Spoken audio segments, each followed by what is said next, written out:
वेळात पुढच्या बातम्यांकडे घेऊयात सुपरफास्ट आढावा। काँग्रेसचे प्रदेशाध्यक्ष अशोक चव्हाणांवरती नागपुरात शाई फेकण्याचा प्रयत्न झालेला आहे। हसनबाग परिसरामध्ये काँग्रेसची प्रचार सभा होती, त्यावेळी एक व्यक्ती मंचावरती चढला आणि त्याने अशोक चव्हाणांवरती शाई फेकण्याचा प्रयत्न केला। तसंच काँग्रेस मुर्दाबाद अशी घोषणाही केली। या घटनेनंतर काँग्रेस कार्यकर्त्यांनी शाई फेक करणाऱ्या व्यक्तीला जबर मारहाण केलेली आहे। तो कोणत्या पक्षाचा आहे किंवा अशोक चव्हाणांवर त्यांनी शाई का फेकली हे अद्यापही समजून आलेले नाही। रस्ते घोटाळे आणि नालेसफाई घोटाळ्यासाठी शिवसेनेला जबाबदार धरणाऱ्या मुख्यमंत्र्यांना उद्धव ठाकरेंनी वडाळ्याच्या सभेत उत्तर दिलंय। कंत्राटांचे रिपोर्ट देणारे पालिका आयुक्त भाजपचेच आहेत, त्यामुळे मुंबईतल्या घोटाळ्यांसाठी मुख्यमंत्रीच जबाबदार असल्याचा पलटवार उद्धव ठाकरेंनी केला। ते म्हणाले की मुंबईमध्ये रस्त्याच्या कामामध्ये घोटाळा झालेला आहे, नालेसफाईच्या कामात घोटाळा झालेला आहे। मी काय बोलणार तेवढ्यात त्यांचे गोपाळ शेट्टी बोललेत, थांबा थांबा उद्धवजी तुम्ही काय करू नका, मीच बोलतो। आणि आजच वृत्तपत्रात बातमी आहे की गोपाळ शेट्टी बोललेत की ह्याला अधिकारी आणि अभियंते जबाबदार आहेत, नगरसेवकांचा संबंध नाही। दिवा हे ठाण्याचा डम्पिंग ग्राउंड झाला असून ठाणे महानगरपालिकेने कचऱ्याची 100% विल्हेवाट लावली नसल्याचा आरोप त्यांनी केलाय। आमची सत्ता आल्यास एका वर्षात हे डम्पिंग बंद करू असं आश्वासन त्यांनी दिलंय। ठाणे महानगरपालिकेसाठी मुख्यमंत्री देवेंद्र फडणवीस यांनी दिव्यात प्रचार सभा घेतली। गाड्याचा कचरा दिव्याने घ्यायचा, गाड्याचं ठाण पाणी दिव्याने घ्यायचं, पण या ठिकाणी दिव्याला पिण्याचं पाणी मात्र मिळणार नाही। दिव्याला या ठिकाणी अधिकृत इमारती मात्र मिळणार नाही। दिव्याला रस्त्यांची सोय मात्र मिळणार नाही। दिव्याला गटारीची सोय मात्र मिळणार नाही। ही अवस्था या दिव्याची या ठिकाणी झाली। विधानसभा निवडणूक लागू द्या, उद्धव ठाकरे मुख्यमंत्री होतील आणि आपण गृहमंत्री हो, आणि मग मुख्यमंत्री फडणवीसांसह आयात केलेल्या गुंडांना कसा जेलमध्ये टाकतो हे बघा, अशी धमकीच पर्यावरण मंत्री रामदास कदम यांनी दिली आहे। ते नाशिकमधल्या प्रचार सभेत बोलत होते। देवेंद्र फडणवीस ज्या दिवशी शिवसेनेचे पक्षप्रमुख तुमचा टेकू काढून घेतील त्या दिवशी तुमची अवकात तुम्हाला कळेल आणि पुढचा गृहमंत्री होम मिनिस्टर रामदास कदम असेल। होय, पुढचा गृहमंत्री रामदास कदम असेल। आणि तुम्ही जेवढे गुंड आयात केलेत त्या गुंडांसकट तुम्हाला नाही जेलमध्ये टाकीन तर माझं नाव रामदास कदम नाव सांगतो तुम्हाला। मला हेच भुजबळ शिवसेना प्रमुखांना अटक करायला निघाले होते। आज काय झालं? आज स्वतः जेलमध्ये जाऊन बसलेत। मी 2 दिवसाच्या अगोदर नारायण राणेंची मुलाखत ऐकली। काय म्हणतायत? क्षणाला शिवसेना प्रमुखांची आठवण येते। सॉरी गदड्या शब्द मागे येतो। अरे मग गेला का तू? तुला क्षणाची आठवण येते शिवसेना प्रमुखांची, मग त्यांच्या पाठीत खंजीर काकू बसलास तू? शिवसेनेची शेवटची सभा बीकेसी ग्राउंडवरती होऊ नये यासाठी भाजप षडयंत्र आखत असल्याचा आरोप सेनेनं केलेला आहे। शिवसेना नेते अनिल परब यांनी या संदर्भातील भाष्य केलंय। शिवसेनेची शेवटची सभा बीकेसीवर घेण्यासाठी 12 जानेवारीलाच पत्र देण्यात आलंय, मात्र ही जागा भाजपला मिळावी यासाठी मुख्यमंत्र्यांकडून दबाव टाकला जात असल्याचा आरोप सेनेनं केलाय। तर या प्रकरणावरती भाजप नेत्यांनी प्रतिक्रिया देण्यास नकार दिलाय। शिवसेनेच्या मंत्र्यांनी राजीनामा दिला तर शिवसेनेचे काही आमदार भाजपच्या गोटात सामील होतील असं भाकीत काँग्रेसचे नेते नारायण राणे यांनी वर्तवलेलं आहे। ते काल माझा कट्ट्यावर बोलत होते।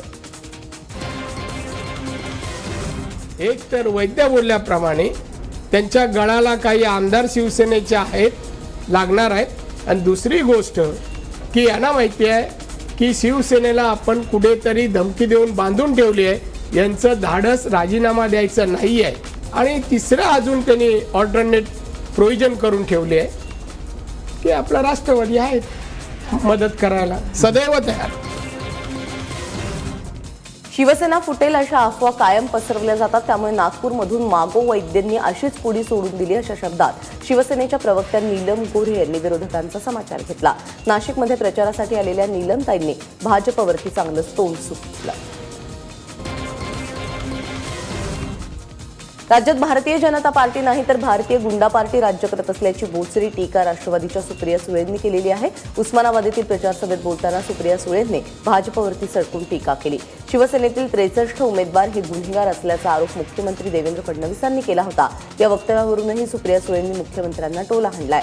राज्याचे गृहमंत्री सेनेतल्या गुंडांची यादी कशी देतात, असा प्रश्न त्यांनी उपस्थित केलाय. राज्यात भाजपने गुंडांसाठी मदत आणि पुनर्वसन खातं सुरू केल्याचा घणाघात काँग्रेस प्रदेशाध्यक्ष अशोक चव्हाणांनी केलाय. ते अकोल्यातल्या प्रचार सभेत बोलत होते. गोपीनाथ मुंडेंनी जन्मतारीख बदलल्याची माहिती अजित पवारांना देणाऱ्या धनंजय मुंडेंवरती भाजप नेत्यांनी हल्लाबोल केलाय. गोपीनाथ मुंडेंच्या मृत्यूनंतर त्यांच्या जन्मतारखेचा वाद छेडून धनंजय मुंडेंनी खालच्या पातळीचं राजकारण केल्याची टीका मुख्यमंत्र्यांनी केली आहे. बीडमधील प्रचार सभेत मुख्यमंत्री बोलत होते.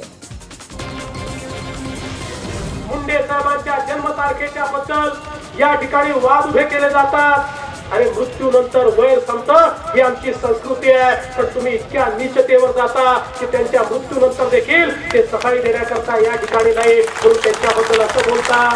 एकच गोष्ट अजित पवार लक्षात ठेवा, अरे मुंडे साहेब तारीख बदलणारे नव्हते, मुंडे साहेब इतिहास बदलणारे होते. त्यांनी इतिहास बदलून दाखवला. 1995 साली सत्तेवरनं दूर करण्याचं काम हे मुंडे साहेबांनी करून दाखवलं. त्यामुळे त्यांच्या तारखेचा विवाद तुम्ही जर करत राहिलात तर तुमची तारीख आम्ही ठरवली आहे. येत्या 16 तारखेला तुमच्या पक्षाला पुढे न्यायचं हे आम्ही ठरवलेलं आहे. सभेला गर्दीच न जमल्यामुळे शेतकरी स्वाभिमानी शेतकरी संघटनेचे अध्यक्ष आणि खासदार राजू शेट्टी हे चांगलेच चिडले. सभेला गावकऱ्यांनी प्रतिसाद न दिल्यामुळे त्यांना आपला राग अनावर झाला. सांगली जिल्ह्यामध्ये कवठे एकंद या ठिकाणी सभेचं आयोजन करण्यात आलं होतं. व्यवस्थेतला हिस्साही मला मिळाला पाहिजे आणि दुसऱ्या बाजूला ही लुटीची व्यवस्था संपली पाहिजे. असा जर का दांभिकपणा, असा जर का गुंगीपणा जर आम्ही करणार असलो तर शेतकऱ्यांच्या हयातीत कधी त्यांचा प्रश्न सुटणार नाही, हे लक्षात ठेवा.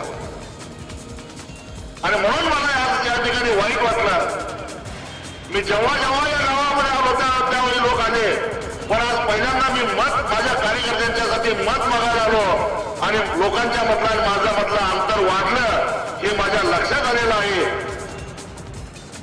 बळीराजा तुमचं कल्याण करो एवढं सांगतो आणि इथंच थांबतो. धन्यवाद. सरकार मोडीत काढण्याचं काम भाजप सरकार करत असल्याचा आरोप अजित पवारांनी केलेला आहे. पतसंस्थांना आरबीआय पैसे देत नाही, त्यामुळे जिल्हा बँका अडचणीत आल्याचं देखील अजितदादा म्हणाले. स्वतः उद्धव ठाकरे म्हणले देवेंद्र फडणवीस गुंडांचे मुख्यमंत्री. मी नाही म्हणलं, तेच म्हणलं. आता उद्धव ठाकरे म्हणले माझी सटकली, फार उशिरा सटकली बाबाची. 25 वर्ष तरुणांच्या बरोबर युती आणि म्हणले आम्ही सडलो. 25 वर्ष लागली सडलं समजायला, एवढी दूरची दृष्टी. नैतिकतेचे धडे देणारं भाजप आता बिघडलेलं आहे. सत्तेचा माज त्यांच्या डोक्यात घुसलेला आहे, अशी टीका धनंजय मुंडेंनी केली आहे. मोका लावलेले, खुनाचे आरोप असलेले लोक निवडणूक जिंकण्यासाठी पक्षात येत आहेत. त्यामुळे आता पाप धुण्यासाठी गुन्हेगार काशी मथुरेला जात नसून भाजपच जात असल्याचा टोला त्यांनी लगावलाय. ते परभणीत बोलत होते. नागपुरात बंडखोरांना पक्षातून 6 वर्षांसाठी निलंबित केल्यानंतरही भाजपच्या समस्या कमी होत नाहीयेत. कारण आता निलंबित केलेल्या बंडखोरांपैकी काहींनी पक्षालाच न्यायालयात खेचण्याचा निर्णय घेतलाय. गेल्या 3 ते 4 दिवसांमध्ये 65 जणांना 6 वर्षांसाठी निलंबित करण्यात आलंय. मात्र निलंबन झालेल्या काही बंडखोरांनी बदनामी केल्याचा खटला भरण्याचा निर्णय घेतलेला आहे. नोटाबंदीनंतर पाकिस्तानातील बनावट नोटा आणि काळा पैसा मोठ्या प्रमाणावरती जमा झालेला आहे आणि त्याचमुळे सरकार नोटासंबंधी कुठलीही आकडेवारी जाहीर करत नसल्याचं भारिप बहुजन महासंघाचे अध्यक्ष प्रकाश आंबेडकर यांनी म्हटलेलं आहे. ते जालन्यात बोलत होते.